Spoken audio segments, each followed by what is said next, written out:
I start my day with peace. When I start my day with peace, I feel that sweet release of peace. I choose peace, peace, peace, peace. Peace, peace, peace, peace. I feel it, peace, peace, peace, peace. I choose peace, peace, peace, peace. I start my day with joy. When I start my day with joy, everything I do is infused with joy. I start my day with joy. When I start my day with joy, everything I do is infused with joy. I choose joy, joy, joy. I feel it, joy, joy, joy. Every day it's joy, joy, joy. I'm choosing joy, joy, joy. I start my day with love. I start my day with peace. I start my day with joy, and I feel that sweet release. I start my day with love. I start my day with peace. I start my day with joy, and I feel that sweet release. I start my day with love. I start my day with peace. I start my day with joy, and I feel that sweet release. I start my day with love. I start my day with peace. I start my day with joy, and I feel that sweet release. I start my day with love. I start my day with peace. I start my day with joy, and I feel that sweet release. I start my day with love. I start my day with peace. I start my day with joy, and I feel that sweet release. I start my day with love. I start my day with peace. I start my day with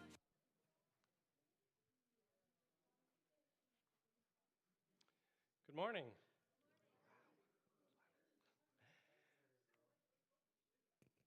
Is that good for volume? Okay. Well, my name is Rob Geyer, and I'm overjoyed to be with you this morning and to share some time together.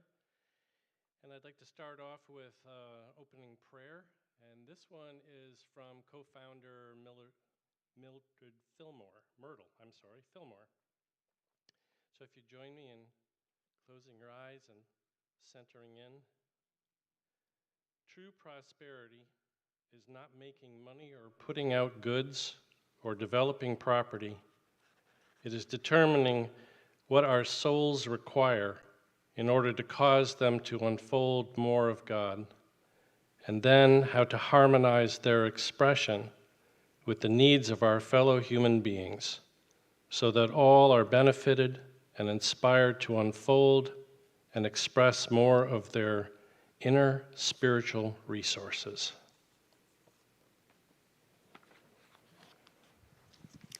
Thank you, Rob. Welcome. Thank you, Dave. So good morning, everybody. I'm Dan Spray. I'm the platform assistant this morning. Good morning. Welcome. So this is when we greet each other. And just curious, do we have any visitors with us today? Great. We have two. Welcome. Welcome. There's a lot of things you can do on Sunday morning. We really appreciate that you joined us here today. So we are a welcoming congregation. This is a time when we stand up, say hello. We're huggers, but if you'd rather not be hugged, please feel free to reach your hand out. But just take a few minutes and let's welcome each other. Thank you. Wherever there is need, love will find a way.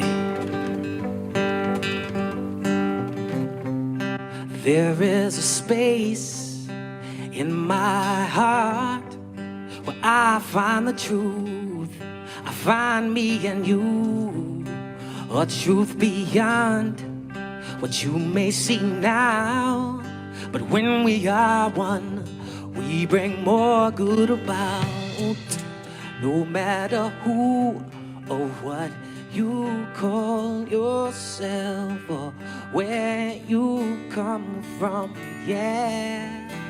There is a place in this world with open arms right now. Welcome to love and welcome to peace. Welcome to our community. Be who you are and let your light shine. We're so much more when we unite. You are welcome here. You are welcome here. See when new eyes allow and unfold. Embrace and let go. Trust the flow. There's a freedom in love when you follow your heart. Together we are stronger than we could ever be apart. No matter who or what you call yourself or where you come from, yeah. There is a place in this world with open arms right now. Welcome to love, welcome to peace, welcome to our community. And be who you are, and let your light shine. We're so much more when we unite. You are welcome here. Love is welcome here. And breathe in and out. Slowly feel all that's around you. And all that you feel. And all that you know. Let it go. Welcome to love. So as I said, we are a welcoming congregation. And you know, it always feels like it doubles in size to me after we do the welcome. I don't know if it's like the fishes and loaves thing with people. But now, if you could join me, let's do the mission and the vision statement. Our mission, through prayer, education, and service, we bring to action the one and only power of God. And our vision, centered in love, we joyfully celebrate a world united in divine truth. Thank you. So now we'll move on to announcements. Today, Steps Toward Practical Abundance and Steps Toward a Practical Abundance workshop with Rob Geyer, who's known Crystal for many years from her time in Albany. So please think about joining that at 11:30 after the service.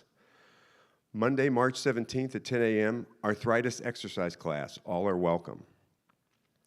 The last Wednesdays of the month until November 26th from 5:30 to 7, Prosperity's 10 Commandments, which is what our services have been rooted in the last few months. A book study hosted by Crystal Mudrow, the Reverend.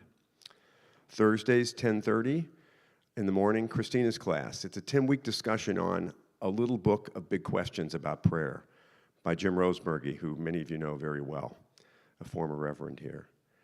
And then on Saturday, March 22nd, April in Wonderland, a concert combining music, memories, and muchness. Never heard that word before. Doors open at 2 with reception in the lanai. It's at 3 p.m. And again, doors open at 2. Tickets are $25, so please think about joining the event and supporting the congregation. Sunday, March 23rd, 11:30 annual meeting. Light snacks available for those who stay and are invited. Only active members may vote. And just a reminder, I think we all have to turn in our active membership form. I forgot mine this morning, so I think you should have all been contacted about that.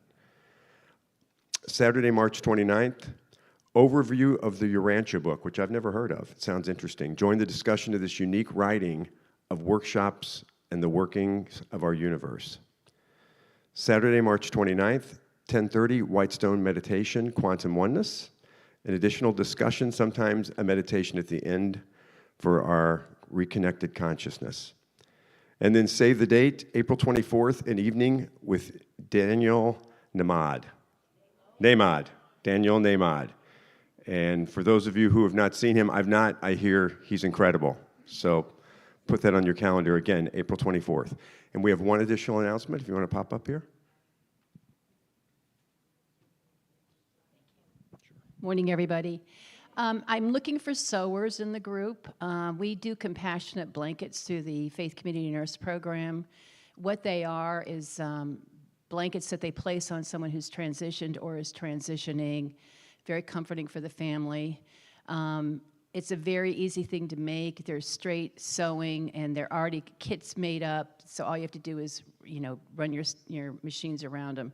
If you're interested, let me know. I did bring blankets today, blanket kits that you can use, and I would greatly appreciate some help with this. Thank you, and they're desperate need for it right now. Thank you. So Unity is, I think most of you know, is also considered a profound prayer ministry. And we take some time at the service to answer and sort of pray on requests people have made throughout the week. If you need some time after the service to pray and be with someone, we have a prayer chapel right here, and the chaplain will be there after the service.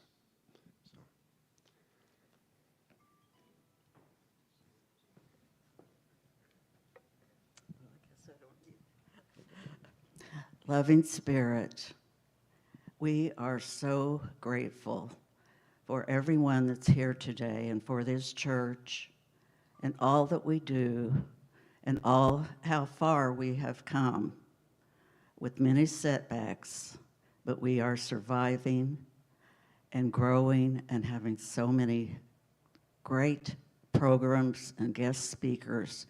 We're especially so happy to welcome our guest speaker today in his workshop. We are thankful for these things and every prayer that is in our prayer box. We know that God is with each of these people and whoever wrote the prayers, and the highest and the best is coming our way in the right and perfect time. We say thank you, God, for this beautiful weather and for all our blessings. Amen.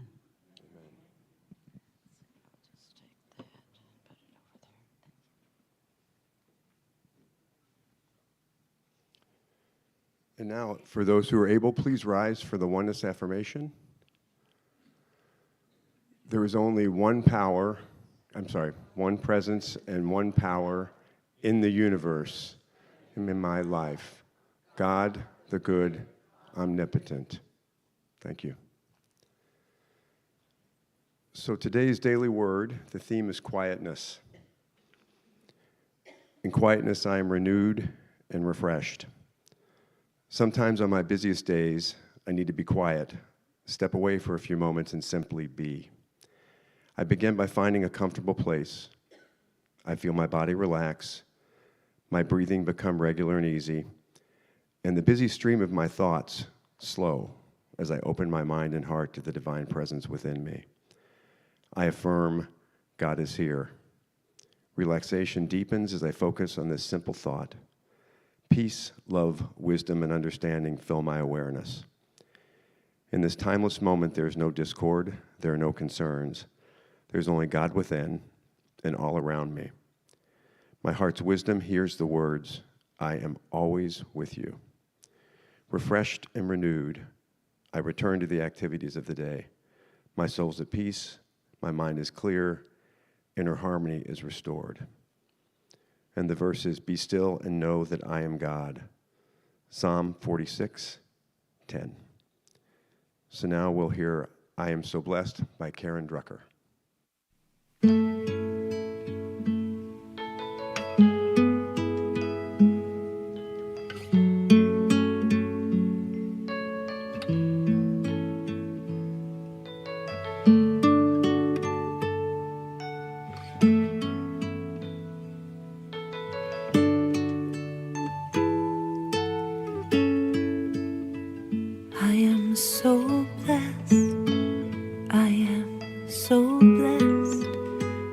am so grateful for all that I have. I am so blessed.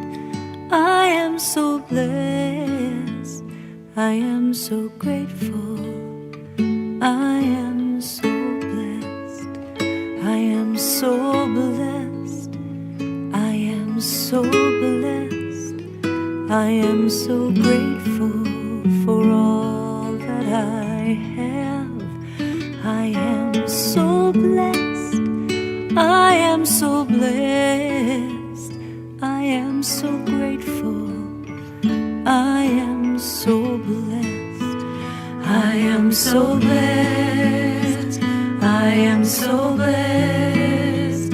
I am so grateful for all that I have.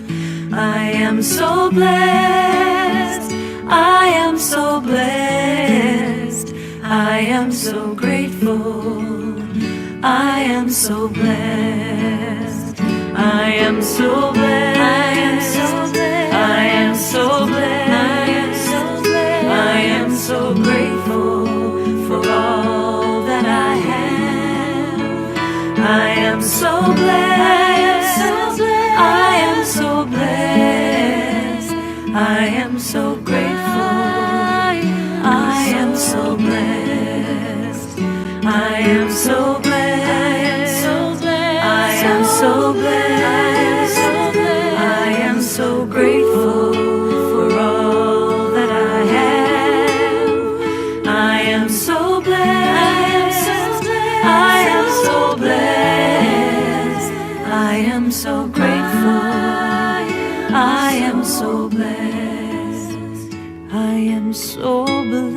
I am so blessed. I am so blessed. I am so blessed. I am so grateful for all that I have. I am so blessed. I am so blessed. I am so grateful.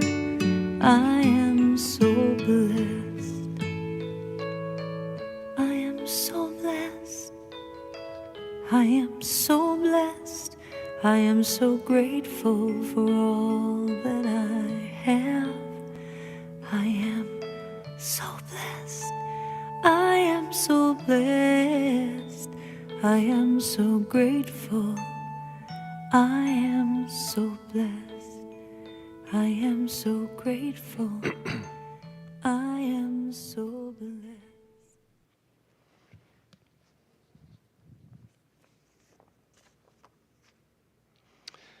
Well, good morning again.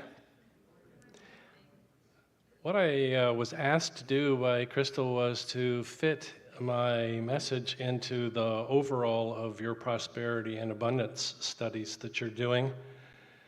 And as I thought about it, the first question that came up to me was, is abundance real? And I find that a challenging question to answer, especially when you consider we may have different definitions for the word. To some, it may mean that they have enough of the things that they want in their life. To others, that falls short of the word's meaning. They're inclined to feel abundant only when they have more than what they want or they need.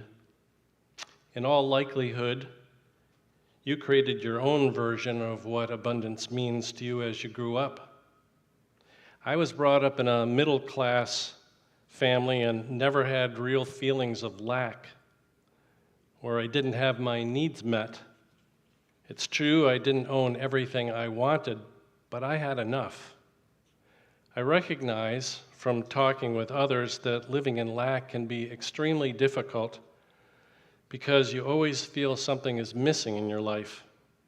This feeling is often reinforced by the cultural training we receive, which can be quite powerful. Living in lack is difficult to accept, but it's easy to understand. You either have something or you don't. Instead of living in lack, I lived most of my life in a world of limit. I never knew what my limits were, since there wasn't a manual or handbook to help me out. You think this might be better than living in lack, but for me, it wasn't. because I never knew what I could or couldn't have.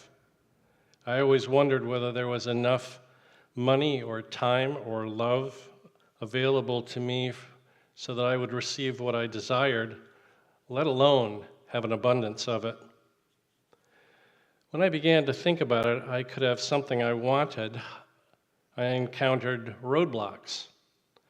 I'd be diverted somehow or face outright opposition. It was as if whoever it was that wanted something and I wanted something, the same thing, we believed that there wasn't enough for each of us to have it. The whole concept of there being enough made the idea of abundance even harder to accept. This feeling was always in the back of my mind, despite how well my family was doing, financially, physically, emotionally, or spiritually. I knew that for my mindset to shift, I would have to take some extraordinary steps. So when our Unity Church in Albany offered a prosperity class, I signed right up. Some of you may have heard of the class or taken it. It was called 4T Prosperity Program, and it was created by Stretton Smith. It ran for a total of 12 weeks, and the focal part of the program was to commit tithing of 10% of all your income. Each of us promised and signed a contract to testify to our agreement.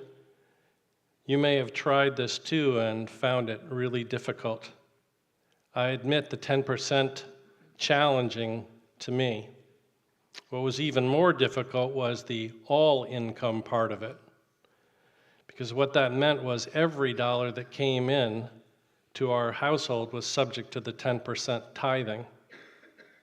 I was not the only one challenged by this. Others voiced similar concerns and asked lots of questions, trying to clarify, maybe if there was a loophole here or there, which exposed our base challenges born from either a life of lack or a life of limit. And you don't need to raise your hands or anything, but have you ever felt this way? My path to abundance, which is now a part of my everyday life, began with several baby steps.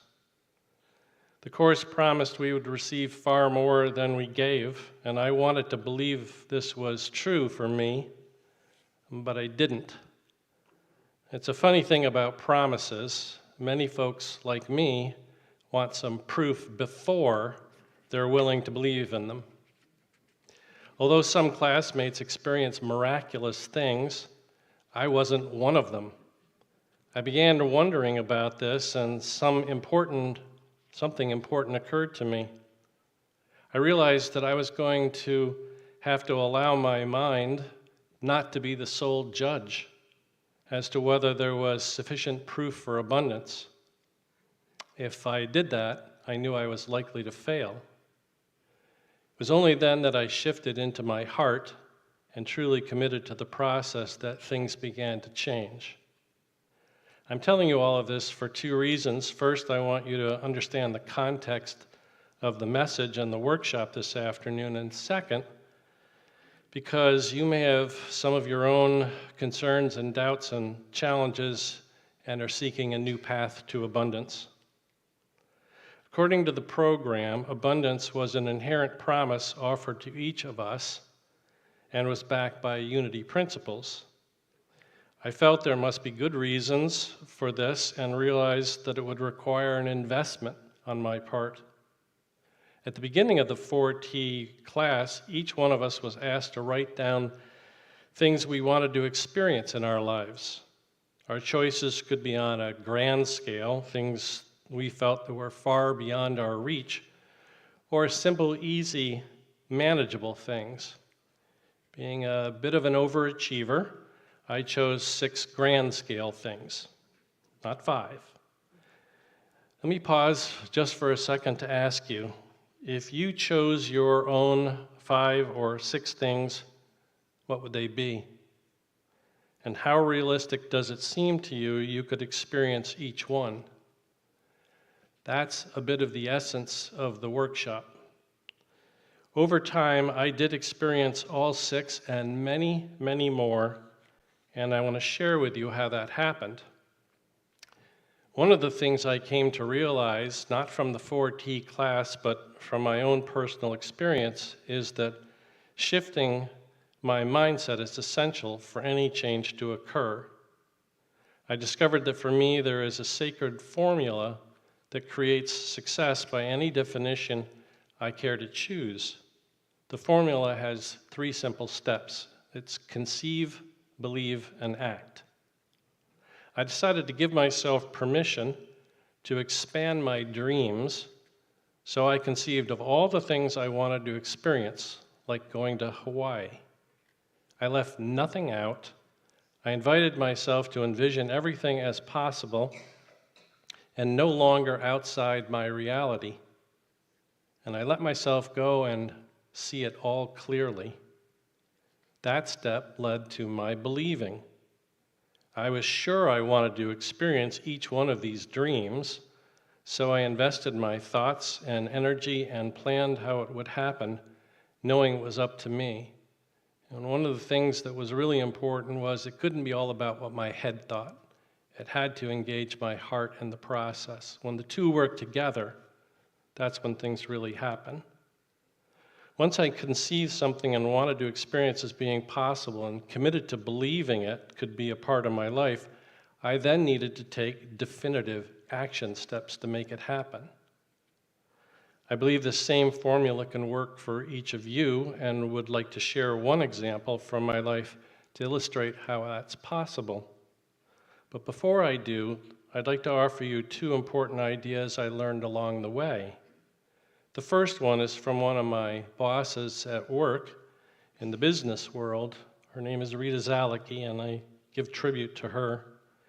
She told me that when I'm faced with a difficult or complicated task, that I would be wise to break it into manageable pieces. That way, when I had small amounts of time available to me, I could get parts of it done. Before I knew it, the task would be complete. And it's true, and I've used that technique throughout my life and can assure you that it works. And second, for true change to occur in my life, I've discovered that offering gratitude in advance for the object of my desire significantly increases its happening. Offering gratitude opens my heart and mind, preparing my way forward. Okay, now back to my example. In addition to being a writer, I'm also a reader, sometimes with a book in hand and sometimes listening to one on audio. Some of you may have heard of the author Richard Paul Evans. I've enjoyed many of his fictional stories, but the one I want to tell you about is a nonfiction. The book is titled The 5 Lessons a Millionaire Taught Me, and it's well worth reading. The part I wanted to share with you is that the millionaire told Richard that one of the ways to accumulate wealth is to employ a strategy he called winning in the margins. The main idea is to take advantage of small amounts of money and set them aside over time, with the idea that they would eventually amount to something of real value. You may recall my mentioning that I chose to write down 6 things in my initial 4T class assignment. This was number 6. I decided to set a ridiculously unrealistic goal. So I began on October 14th of 2014, and I pursued the goal for 16 months with the idea that by December 31st of 2015, I would find out what the outcome was. My strategy was to set aside amounts of money I would have otherwise spent. For example, when I had a store coupon of $5, I'd pay the price and set aside the $5. And to give you a more concrete idea of how this happened, here are some of the ways I went about this. I redeemed bottles and cans, I wrapped change and $1 bills, I saved all my birthday money, I took advantage of rebates and grocery store points and gas savings and reward points, dividends, and garage sale proceeds. And I even cashed in some old US savings bonds I had hanging around. I think you kind of get the picture of what this was about. When I collected enough money, I bought some stocks, and then I began saving the interest and the dividends they produced. And I was utterly shocked by how quickly the account grew, and I experienced something of even greater value to me. It was the proof I needed that abundance was real. I'd conceived this was possible for me to experience, and it surely helped that the same system worked for Richard, but now I was seeing the results for myself. Just conceiving would not have been enough. I found myself believing it would happen, and then I took some active steps. And the more success I had, the greater my incentive was to continue the practice. And guess what happened? I made it. Not only that, but I far exceeded my ridiculous goal. I was so taken by this that I continued to practice for another 7 years. It was then that a powerful, mysterious, and miraculous thing happened.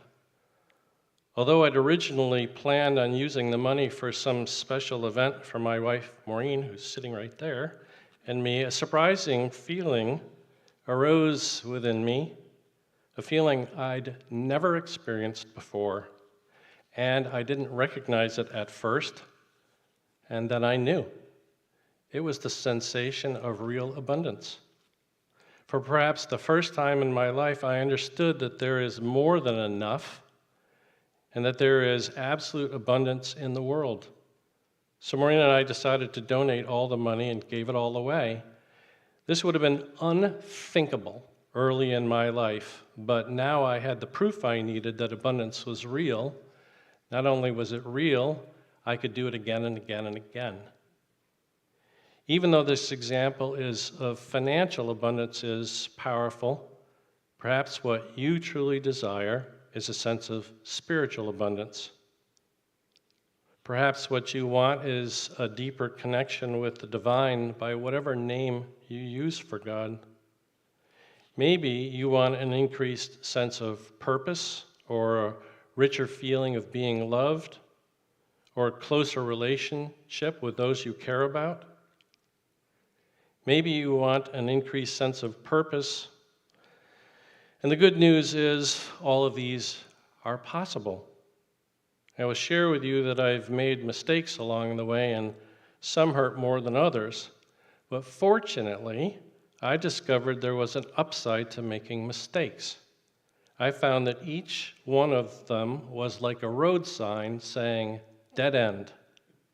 And so it redirected me if I was paying attention. A certain level of awareness dawned on me, and I realized that what motivated me was critically important. It mattered whether I was looking inside or outside validation. Perhaps like many of you, I received some pretty strong cultural training, first at home with my family, and then at school, and then at work. I was rewarded when I did what others wanted, and their validation became a sort of addiction for me. It became a sort of default setting, and I evaluated my satisfaction level according to how much praise I received. I have to tell you how counterproductive this is in connection with feeling any sense of abundance, and to be reliant on what others think of you makes it all but impossible. As I began to realize this, I recognized I needed to choose a new direction, a direction you can choose too if it appeals to you. I began to shift from outside to inside validation. As soon as I became aware that I was looking outside myself, I would consciously release these feelings and shift my awareness, focusing on how I felt inside of me, and then deciding what I truly wanted to experience. I came to the conclusion that I might always be tempted by outside validation, but what I truly, deeply desired was the treasure that lay inside of me. I wanted a deeper connection with the divine, I wanted a sense of purpose. I wanted to feel a stronger sense of being loved. These were the things I came here to experience, and I wanted them in abundance. So I used the same sacred formula of conceive, believe, and act, and came to understand I could have all these things and many more. And that is what my life is like now. I'd like to ask you a favor. I'd like to invite you to take a moment and think of something you'd like to experience in your life. It could be simple or wildly unrealistic. So I'm going to give you a second to think about that.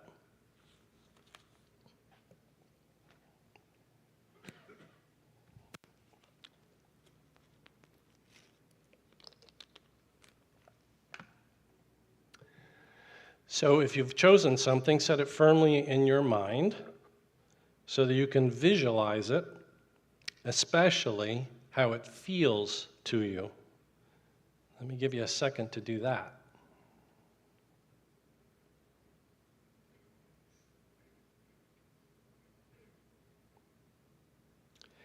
Now imagine that it is possible, and believe that when you take active steps, you will experience it. Imagine feeling the abundance of it and how exciting it would be to fully experience it in your life. Since I began the abundance journey, I've experienced things I never imagined were possible for me, sort of like the winning in the margins experience. Well, I'd like to invite you to join me later to explore how abundance can be at the center of your life. In the workshop called Steps Toward Practical Abundance, which I guess is at 11:30. And interestingly enough for me, that's the sum total of what I had written, but it's not turning out to be the sum total of what I wanted to share with you. Mostly because last night, Maureen and I were in downtown Fort Myers, and we went to the Ford garage for dinner. Really good. I'd parked on the street, and when we were looking around trying to figure out whether or not we had to pay for the parking, a man who was sitting on the other corner came over and helped us out by saying, "You don't have to, it's Saturday night, the weekend's free." Now, we didn't have to do that, but he chose to. And we went to dinner, and when we came back out, I was thinking to myself, what must this person's life be like? Because I saw him sitting with his back against the building, doing nothing. And it was clear to me that he was homeless. And I thought, I really feel strongly that I have to do something. I need to go over. So I went over and I said, I really appreciate the fact that you gave us some guidance about the parking to clear our mind that we weren't going to come back to a ticket, and I really appreciate that. And I'm kind of wondering whether or not you could use a few bucks. And he looked up at me and he said, "I sure could." So I handed him some money, and then I leaned over and he wanted to shake my hand, so we did. Excuse me, and I said, "I really appreciate what you did for me." And he said, "Well, I really appreciate what you're doing for me because this means that I'll have coffee and something to eat in the morning because, the church's soup kitchen only serves Monday through Friday." And I thought, well, I'm sorry that it's that way for you. And he told me that he was 37 and he was out of work. And I thought, well, that's a story I've heard before from a number of people. And I started engaging him in conversation. And it was very clear to me what abundance, really meant in that point. I tend to think about all the things that I said, and they're from a middle-class white guy's perspective. And that's really not the only perspective there is. So I started engaging him in deeper conversation and learned a lot of things about him, and that this wasn't a position he wanted to be in, and that he tried to get himself out. He said, I have a driver's license, I work when I can work, but The jobs don't last, the ones that I get. And I thought, I drove a car here. I had dinner out. I was going to stay in a nice hotel in a comfortable bed. Maureen and I had been at Sanibel Island at the beach. These are things, none of which he's able to do. And I engaged him in the conversation in a way of being able to open it up for him to express what his concerns were. And he said, I'm really worried about retirement. And I thought, what an interesting thing to say, retirement. Generally, you think, well, you work 20 or 25 years or 40 years or whatever, and then you retire and you hope that you have a source of income, but what sources of income is he going to have? None. What medical and dental benefits does he have? None.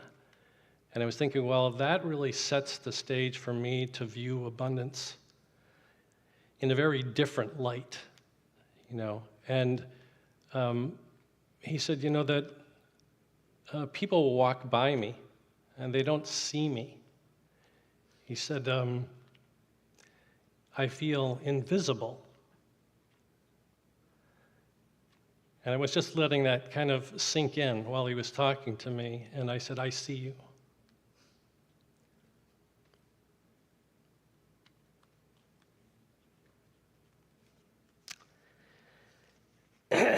And that apparently meant the world to him. So, sorry?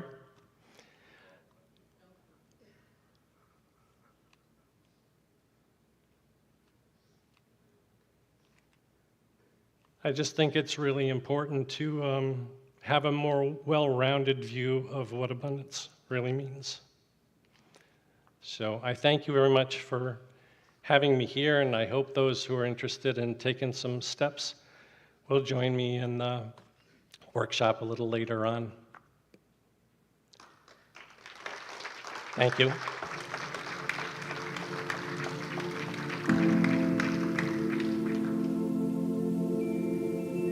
I'm going to ask maybe if you close your eyes and center in and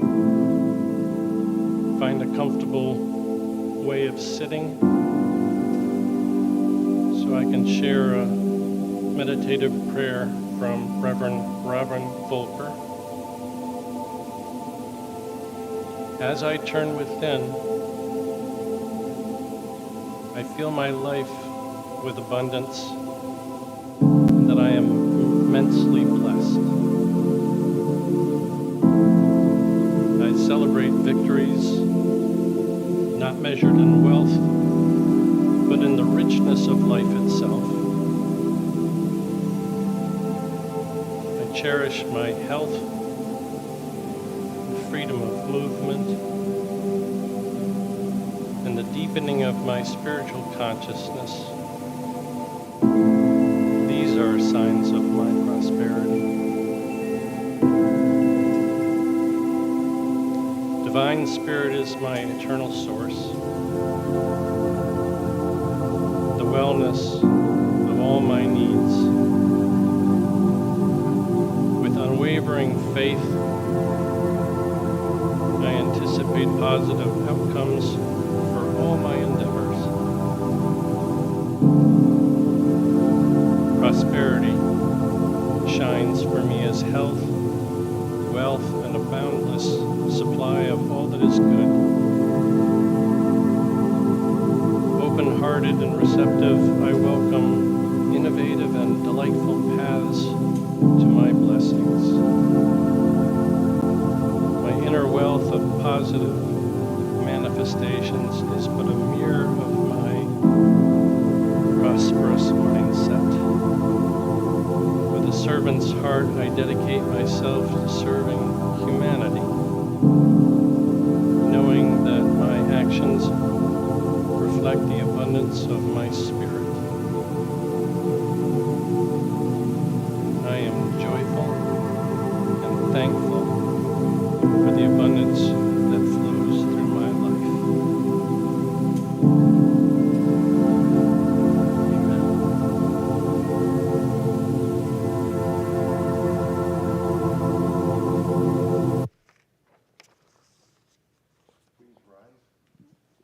table for the Lord's Prayer.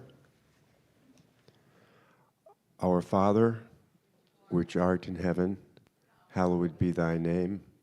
Thy kingdom come, thy will be done, on earth as it is in heaven. Give us this day our daily bread. Forgive us our debts as we forgive our debtors. Lead us not into temptation. Deliver us from error. For thine is the kingdom and the power and the glory forever and ever. Amen. Thank you. And now some music.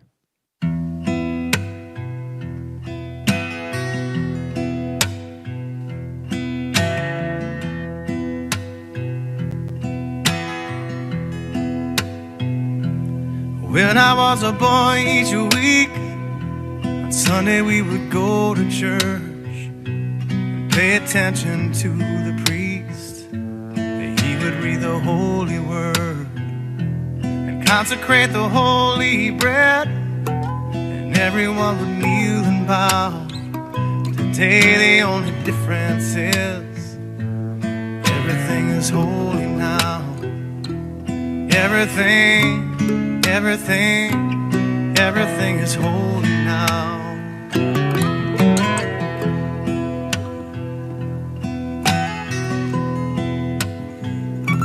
And when I was in Sunday school, we would learn about the time Moses split the sea in two, and Jesus made the water wine.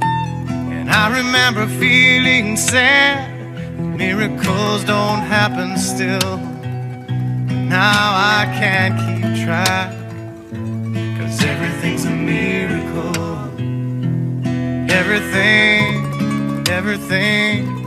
Everything's a miracle.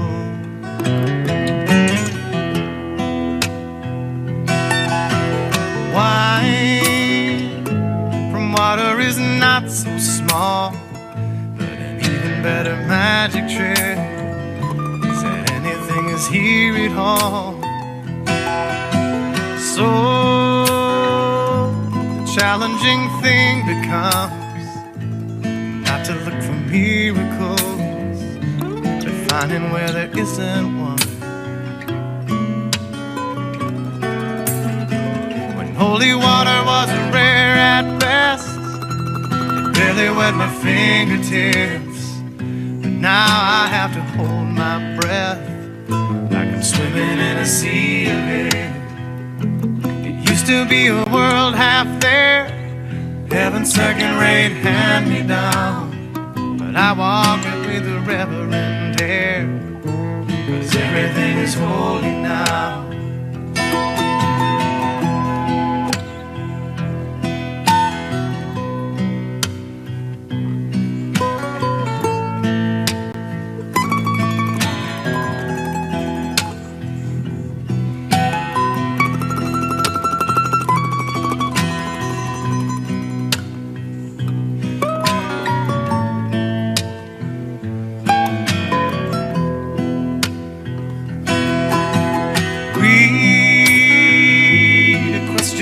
Child's face, say it's not a testament.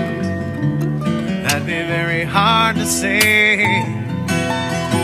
See another new morning come and say it's not a sacrament. I tell you that it can't be done.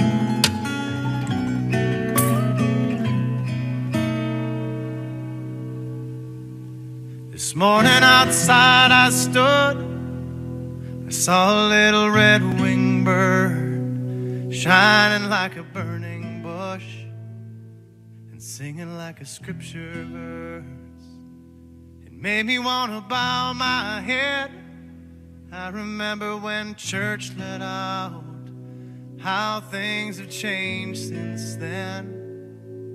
Everything is holy now.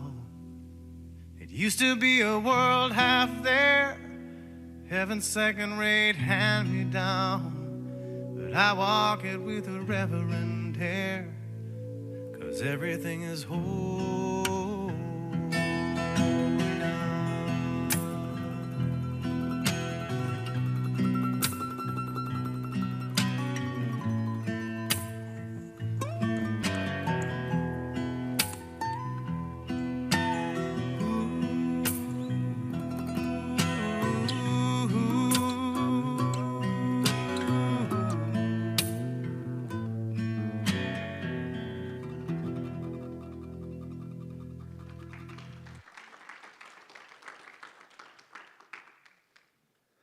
So after that great message on abundance, I'd like to ask the ushers to come forward.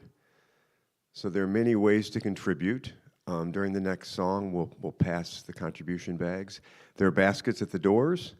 And then, technology gives us many ways that we can contribute as well. You can mail your check, and you can also visit our website and donate. So we appreciate any gifts you give from the heart. And with that, please join me in the offering affirmation. We bless these gifts with love and power to what is true and good in the world. Thank you.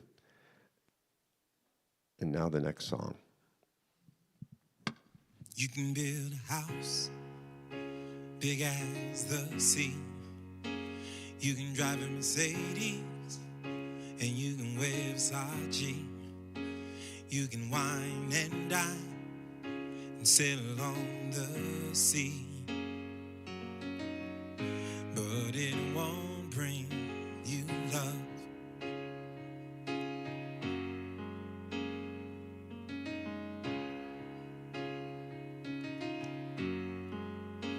You can charge all day on your Visa Gold. Spend your life looking for objects you'll only hold. Drive yourself crazy trying not to grow. But it won't bring you love. And you can go to the finest schools. You can be the one in the White House making all the rules. You can be the girl on the block that has the biggest jewels. But it won't bring you love. And you can be the boy getting all the girls. You can own a jet plane, fly around the world, and have anything that your money prefers. But it won't bring you love. No, it won't bring you love. No, it won't bring you love. You can go to the finest schools, and you can be the one in the White House making all of the rules. And you can be the girl on the block that has the biggest jewel. But it won't bring you love. You can be the boy that gets all the girls. And you can own a jet plane, fly around this great big world. Have anything that your money prefers. But it won't bring you love. No, it won't bring you love. No, it won't bring you love. 'Cause only people, puppy dogs, kitty cats, kids, and life bring us love.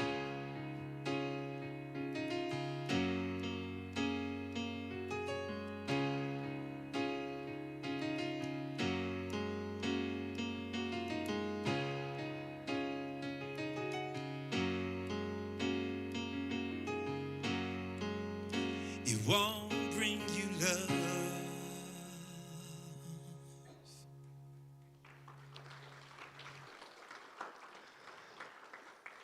So let's welcome Kathy up with the children.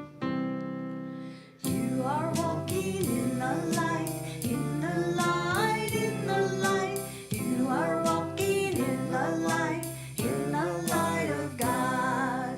In the light, in the light, in the light, in the light, in the light, in the light, in the light of God. Good morning. I'm Kathy, and I have Joshua, Abby, Remy, Bobby, Morgan, her goat, and Raquel.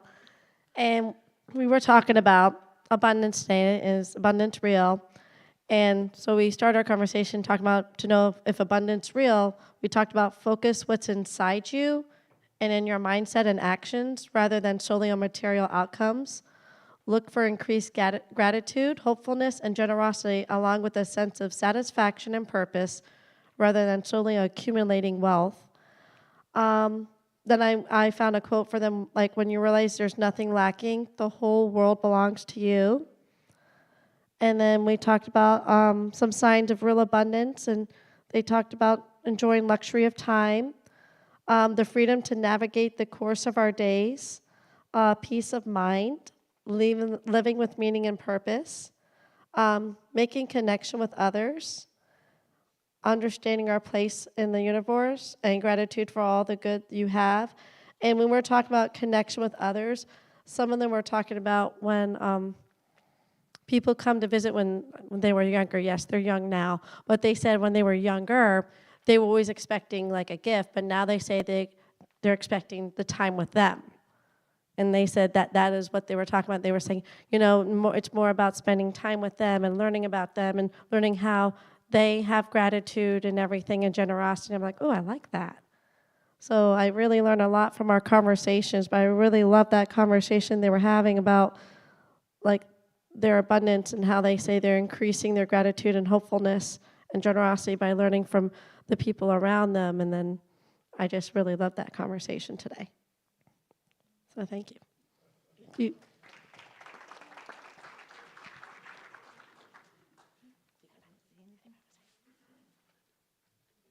You do? So I remember when I was really, really little, whenever a family member would come or whenever we would visit a family member, I would always expect a present. For the first time, I actually realized when someone asked if someone was bringing them something, I was like, that thought never crossed my mind. I just wanted to spend time with my grandmother, who was coming from North Carolina? South, sorry.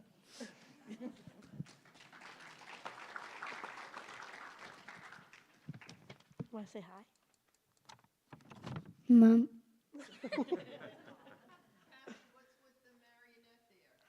Oh, that is Morgan's goat. His name is Mr. Goat, and she was making him walk and everything today and eating everybody's shoes. Yes, but Morgan loves to bring in these things once in a while, and I just let her, explain it and have it, and because she loves to show and express her creative ways, and I love that.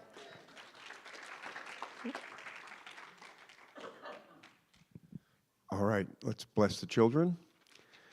You are loved, special, and important. We behold and bless the Christ you are. Thank you.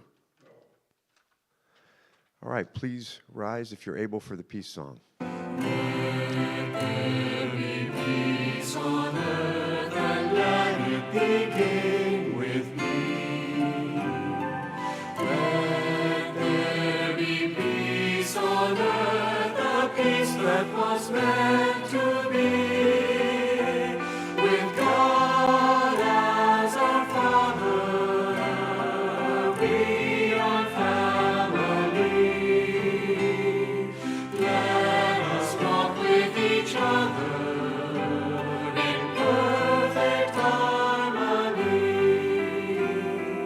Let peace begin with me. Let this be the moment now.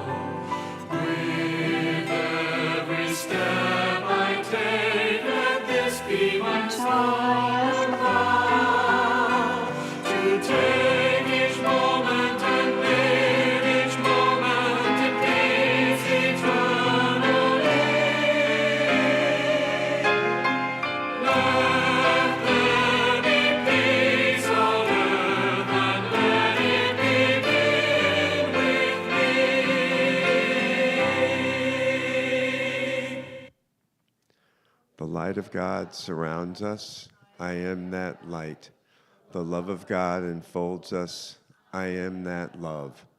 The power of God protects us. I am that power. The presence of God watches over us. I am that presence. Wherever I am, God is and all is well. Steadfast in faith, steadfast in love, we are already receiving our good. And so it is. Thank you. What if we, what if you, what if I all loved each other? There would be nothing we can't do. Could choose to love each other. Some will say the greatest thing is love, and prophets say without love faith ain't enough. But still there remains a question. In a world still filled with war, despair and hate, without a piece of food on every plate, could love be the right direction? There is no mountain could stand in our way if we all chose love today. So what if we, what if you, what if I all loved each other? There would be nothing we can't do if we could choose to love each other. People fight so long in civil war, they can't recall what they are fighting for. Could love help us come together? If you and I could strive